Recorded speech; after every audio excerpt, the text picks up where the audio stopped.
అది జీవవాక్యము. ఆ జీవవాక్యము నీలోనికి వచ్చి నీలో ఉన్న శపించబడ్డ బ్రతుకులు, నీలో ఉన్న పాపపు జీవితాన్ని ఆయన వెలుగుగా మార్చి నిత్య జీవములకు నిత్యము ఆత్మతో నింపి పరిశుద్ధాత్మ కుమ్మరిస్తూ ఉన్నాడు. హల్లెలూయా. అందుకోసం ఆయన ఈ లోకానికి వచ్చి ఉన్నాడు.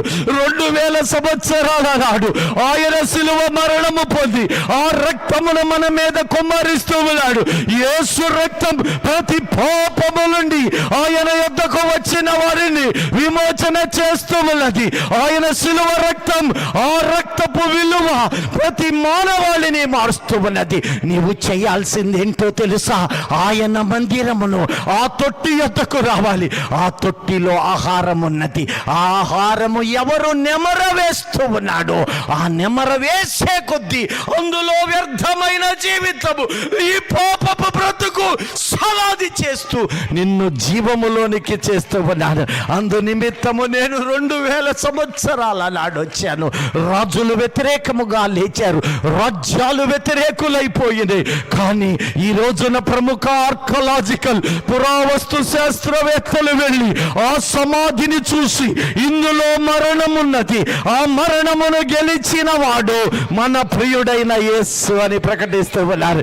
ఈ లోకములో ఎందరో దేవుళ్ళని పిలవబడు వారు ఉండవచ్చు, రాజ్యాలేలి ఉండవచ్చు, దేవతలుగా కొనియాడబడి ఉండవచ్చు. కానీ జరిగిందేమిటో తెలుసా?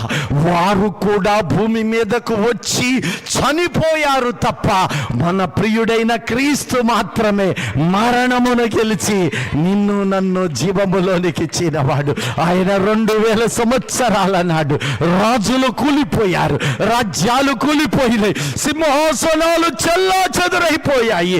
ఆ యేసు సింహాసనము శాశ్వత సింహాసనము. గత 2000 సంవత్సరాలుగా దొంగలను మార్చి, వ్యభిచారులను మార్చి, విగ్రహారాధులను మార్చి, శపించబడ్డ అనుభవాలను మార్చిన రక్తం యేసు కలువరి రక్తమై ఉన్నది. ఆ తొట్టిలో ఆహారం ఉన్నది, ఆహారము తినమని చెబుతూ ఉన్నాడు. నీ పాపము పోవాలి.